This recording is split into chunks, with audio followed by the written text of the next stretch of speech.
Hello दोस्तों, आप सबका एक बार फिर से स्वागत है आपके चैनल एक्सपर्ट नोट्स में। आज हम जो बात करने जा रहे हैं हॉर्नबिल की पोयम, सेकंड पोयम की बात करने जा रहे हैं, द लैबरडम टॉप। ठीक है, आगे चलने से पहले आपसे एक छोटी सी गुजारिश, क्या आपने अगर हमारे चैनल को सब्सक्राइब नहीं किया तो सब्सक्राइब कर लीजिएगा, बेल आइकन दबाएं ताकि हमारी तरफ से आने वाली वीडियोज़ का नोटिफिकेशन सबसे पहले आपको मिले। अगर आप हमारे वीडियो को फेसबुक पर देख रहे हैं तो हमारे पेज को फॉलो करना ना भूलें। देखिए, सबसे पहले मैं टाइटल को डिस्कस कर लेता हूँ। ये जो पोयम है द लैबरडम टॉप, ये टेड ह्यूज के द्वारा लिखी हुई है। ठीक है, टाइटल लैबरडम क्या होता है? एक पेड़ होता है। चलिए हम पहले आपको वही दिखा देते हैं। तो स्टूडेंट्स, ये जो पेड़ है ये लैबरडम का पेड़ है। ओके, ये देखिएगा इस तरीके की इसकी टहनियाँ होती हैं। अभी ये ग्रीन है, जब ऑटम आता है, पतझड़ आता है, तो इसके जो पत्ते हैं वो भी ग्रीन से येलो हो जाते हैं। ठीक है, एक फ़ोटो मैं आपको और दिखाता हूँ इसका। ये देखिएगा, ये लैबरडम जो ट्री है उसका पेड़ है और इसमें ही घोंसले भी चिड़िया के होते हैं, जो कि हम बात करेंगे गोल्ड फिंच की। ये देखिएगा, ये वो गोल्ड फिंच चिड़िया है, इसके बारे में हम बात करेंगे, जो कि सेकंड स्टैंजा में आएगी, तभी भी हम दिखाएंगे।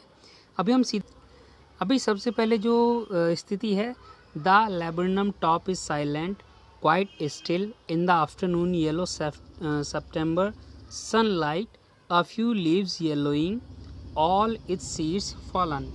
ठीक है, तो पहली जो 3 लाइनें इनको देखिएगा, इसमें क्या है, जो लैबरडम का टॉप है, टॉप का मतलब ऊपर का जो एरिया है, जैसे कि ये एक पेड़ हो गया, ओके, और इसमें ऊपर का जो एरिया होता है, इस एरिया को बोल रहे हैं, तो ये एरिया बिल्कुल साइलेंट है, मतलब कोई हलचल नहीं है, शांत है, क्वाइट है, बिल्कुल स्टिल है, हिल नहीं रहा है।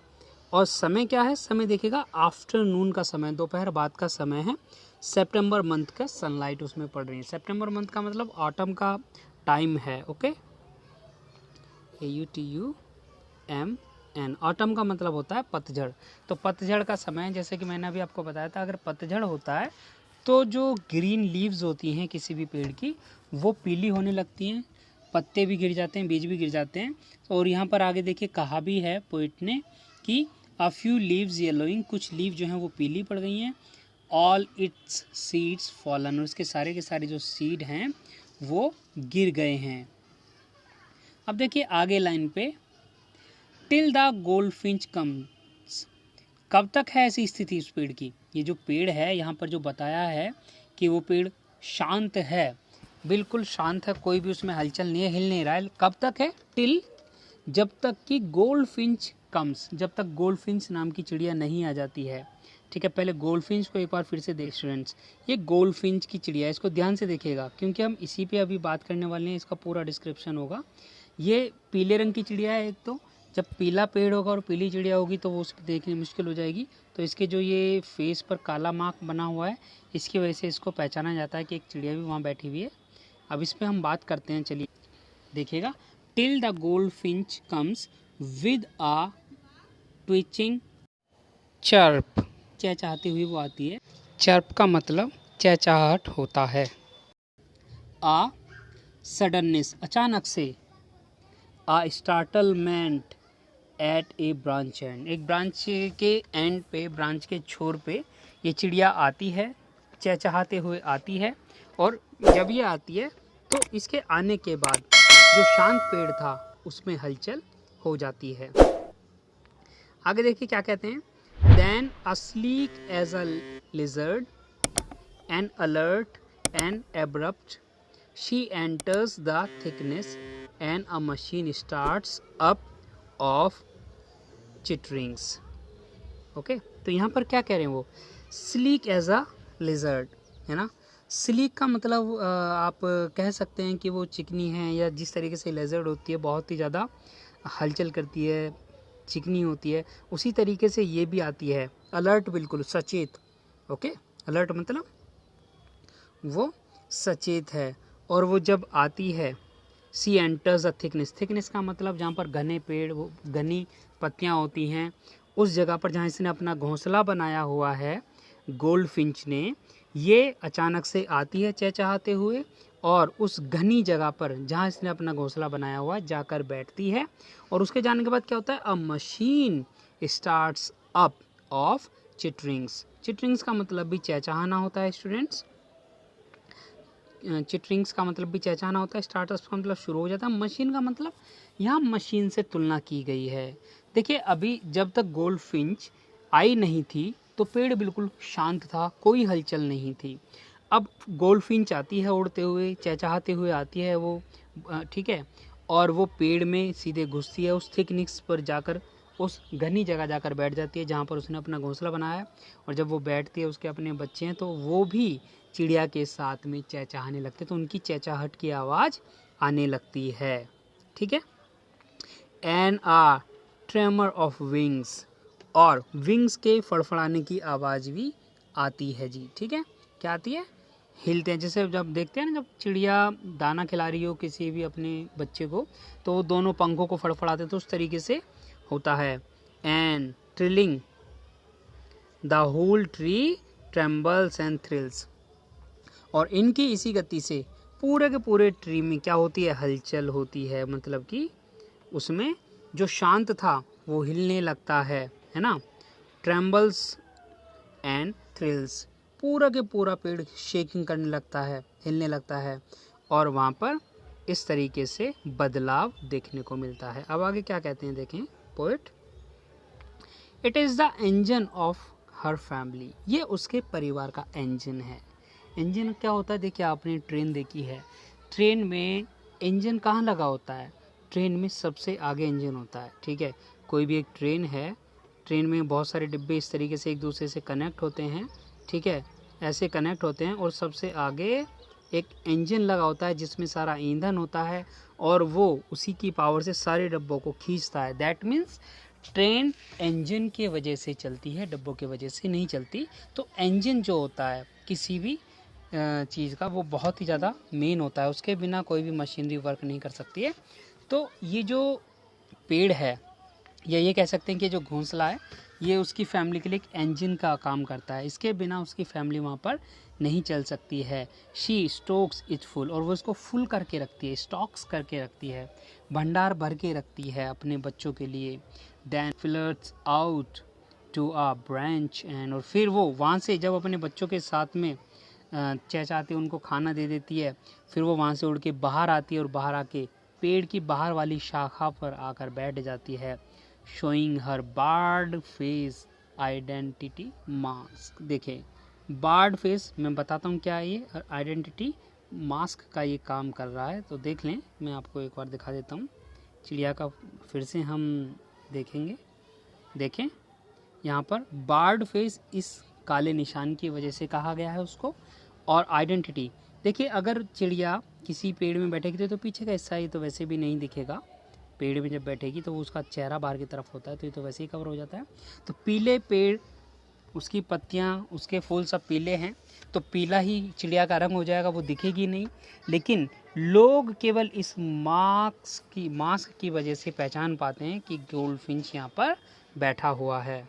ठीक है, तो समझ पाए होंगे इसका अर्थ। ये जो है बार्ड फेस आइडेंटिटी मास्क, उसको बोला जो चिड़िया के फेस पर है। आगे देखें।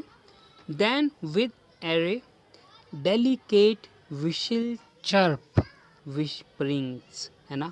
फिर क्या होता है? फिर धीरे धीरे क्या होता है कि ये जो चिड़िया है, ये एक एरे का मतलब होता है एक स्ट्रेंज, अद्भुत। तो ये अपनी मतलब कि एक अद्भुत सी डेलिकेट विशिल करती है, चहचहाती अपनी आवाज़ निकालती है, जो कि एक अद्भुत सी एक अलग सी आवाज़ है, उसको निकालती है।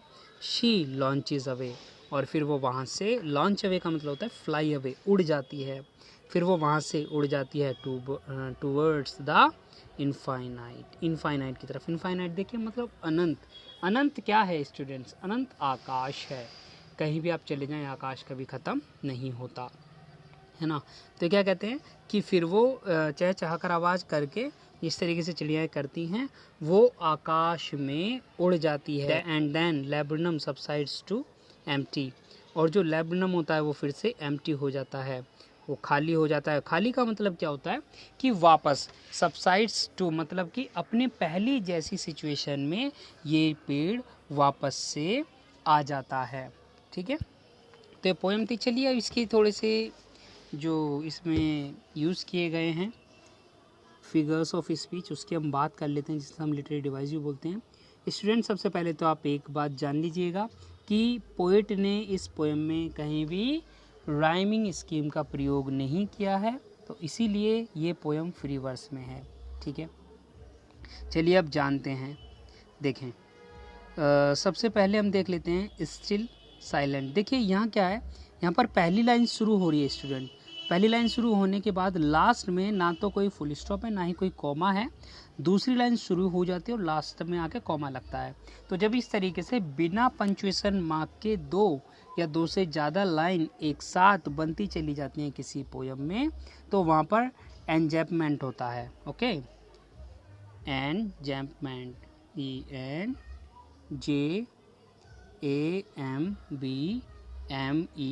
ENJAMBMENT, एंजैम्पमेंट होता है वहाँ, समझ गए। फिर से बता दूं, जब कोई भी पोयम, यही नहीं किसी भी पोयम में, अगर कोई एक लाइन बिना पंक्चुएशन मार्क, कोमा या फिर फुल स्टॉप के बिना आगे दूसरी लाइन बढ़ जाए और वो लास्ट तक आकर जहाँ भी कहीं जाके खत्म होगी वहाँ तक उसमें एंजैम्पमेंट होगा। ठीक है, अब इसमें और देखें और क्या है, और इसमें कॉन्सोनेंस है स्टूडेंट्स, कॉन्सोनेंस, CONSONANCE, कॉन्सोनेंस क्या होता है स्टूडेंट्स, जब कॉन्सोनेंट का रिपीटेशन बार बार होता रहता है, एक साथ नहीं होना चाहिए स्टूडेंट। अगर वो एक साथ हो गया तो वो कॉन्सोनेंस ना होके एलिट्रेशन हो जाएगा। जैसे कि आप यही नीचे देखिएगा, नीचे कॉन्सोनेंट का एक साथ रिपीटेशन हो रहा है, सितंबर सनलाइट, तो यहाँ नीचे वाली लाइन में क्या है, एलिट्रेशन। क्योंकि एलिट्रेशन कब यूज़ होता है, एलिट्रेशन का मतलब होता है जब दो या दो से अधिक वर्डों में सेम कॉन्सोनेंट साउंड रिपीट होता रहता है तो वहाँ पर होता है एलिट्रेशन। और कॉन्सोनेंस क्या होता है, जब किसी भी एक कॉन्सोनेंट साउंड की अधिकता किसी लाइन में होती है तो वह कॉन्सोनेंस होता है। जैसे कि यहाँ पर बीच में एक वर्ड आ गया है क्वाइट, इसी वजह से ये कॉन्सोनेंस है, ना कि एलिट्रेशन। अच्छा, इसके अलावा आगे भी एक बात मैं आपको बता दूं, इसमें कॉन्सोनेंस के अलावा एक और, इसी पहली ही लाइन में, कॉन्सोनेंस तो आपको समझ आ गया, कॉन्सोनेंस के अलावा इसमें एक और फिगर ऑफ स्पीच है, उसे हम बोलते हैं एसोनेंस, ASSONANCE,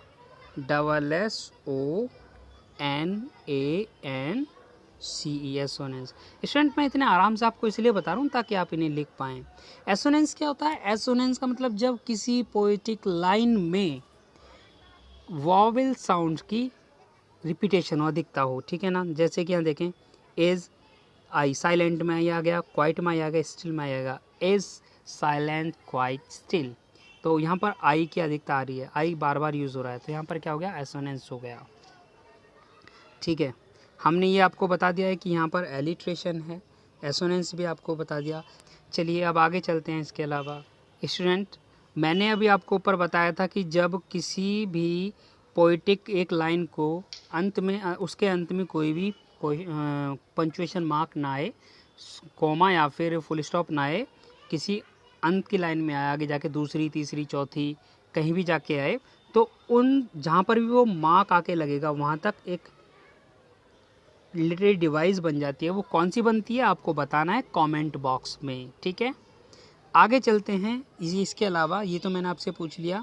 अब देखें यहाँ पर क्या है, यहाँ पर देखिए सिमली का प्रयोग किया है, as a lizard, as a lizard. ठीक है, लिजर्ड एक छिपकली होती है, और एज से कंपैरिजन क्या है कि यहाँ पर तुलना की गई है। जब लाइक और एज आदि वर्ड तुलना में आ जाएं तो वो बन जाता है सिमली, तो यहाँ पर सिमली है। ठीक है ना, ठीक है, क्योंकि यहाँ पर एज से तुलना की गई है। Then sleek as a lizard, है ना, एज अ लिजर्ड मतलब कि यहाँ लिजर्ड से उसकी मूव्स की तुलना की गई है। ठीक है, लिजर्ड की मूव्स की और किसकी मूव्स की, बर्ड की मूव्स की, गोल्डफिंच की मूव्स की। ठीक है, पहली लाइन में देखो एसोनेंस भी आपको नजर आएगा, टिल, फिंच, विद, ट्विचिंग, है ना। आप देखेंगे आई वर्ड कितनी बार आ रहा है, यहाँ पर भी आप एसोनेंस देख सकते हैं, आ बार बार आ रहा है ना, तो ये एसोनेंस है क्योंकि वोवेल जो साउंड है वो बार बार रिपीट हो रहा है। अब आगे देखें, यहाँ पर ऑनमोटपिया भी है, चिटरिंग, चिटरिंग में ऑनमोटोपिया है। मतलब कि ऑनमोटोपिया क्या होता है, ये जब साउंड किसी भी पोएम में आ जाता है तो साउंड को दिखाने के लिए ऑनमोटोपिया का प्रयोग किया जाता है। स्टूडेंट, अगर आप चाहते हैं कि इन सभी फिगर्स ऑफ स्पीच पे मैं वीडियो बनाऊं तो मैं एक वीडियो इस पे बना दूंगा आपको समझाते हुए कि कहाँ किसका प्रयोग करते हैं विद डेफिनेशन। ओके, तो आप देखें यहाँ पर क्या है, ये वर्ड आ रहे हैं। ये वर्ड देखिए, आवाज़ के लिए प्रयोग किया गया है चिटरिंग का, चर्प का, है ना। मशीन, मशीन में मेटाफर का प्रयोग है स्टूडेंट्स। मेटाफर का प्रयोग क्या होता है, लाइक और एज के बिना तुलना की जाएगी। दो चीज़ों की होती है, दो वस्तुओं की होती है, अलग अलग चीज़ें या अलग अलग वस्तुएं होनी चाहिए। लाइक और एज के साथ दो वस्तुओं की या दो अलग अलग चीज़ों की अगर तुलना की जाए, अलग अलग प्राणियों की अगर तुलना की जाए तो वो बनता है सिमली। और बिना लाइक और एज के, मशीन का मतलब देखिए पेड़ में कोई मशीन नहीं लगी हुई है ना। मशीन का मतलब जैसे मशीन शुरू होते ही शोर करने लगती है, उसी प्रकार से चिड़िया के आते ही वहाँ पर वैसा शोर शुरू हो गया, है ना। उसके लिए ये प्रयोग किया गया है। आगे देखते हैं आप। अगेन स्टूडेंट्स, यहाँ इंजन में भी आप देखेंगे इंजन से तुलना की जा रही है, इधर द ट्री और द नेस्ट, या तो फिर नेस्ट की तुलना या तो ट्री की तुलना की गई, लेकिन इंजन से तुलना की जा रही है। इंजन से तुलना की जा रही है मतलब वो इंजन नहीं है लेकिन इंजन के भांति है, इंजन के जैसा है। तो यहाँ पर भी क्या हो गया, अब आप मुझे बताएंगे। यहाँ पर बिना लाइक और एज की तुलना की गई है तो ये कौन सा फिगर ऑफ स्पीच है। देखिए पहले वाली फिगर ऑफ स्पीच के लिए आप लिखेंगे 1 फिगर ऑफ स्पीच का नाम, दूसरे वाले के लिए आप लिखेंगे 2 फिगर ऑफ स्पीच का नाम कमेंट बॉक्स में, तो मैं समझ जाऊंगा कि आपने क्या बताया कौन से के लिए। ठीक है, अब आगे देखेंगे। इसके अलावा ऑनमाटोपिया भी आप बताएंगे मुझे कहाँ है, इसमें कौन सी जगह पर यहाँ प्रयोग हो रहा है ऑनमाटोपिया, ये भी आपको मुझे बताना है देख के। ठीक है, कहाँ प्रयोग होता है, जब कोई वर्ड साउंड के लिए प्रयोग किया जाता है तो ऑनमाटोपिया का प्रयोग किया जाता है। तो ये भी आप मुझे देखकर इसमें से बताएंगे। तो आज की पोएम में केवल इतना ही, आशा करता हूँ आपको समझ में आ गया होगा।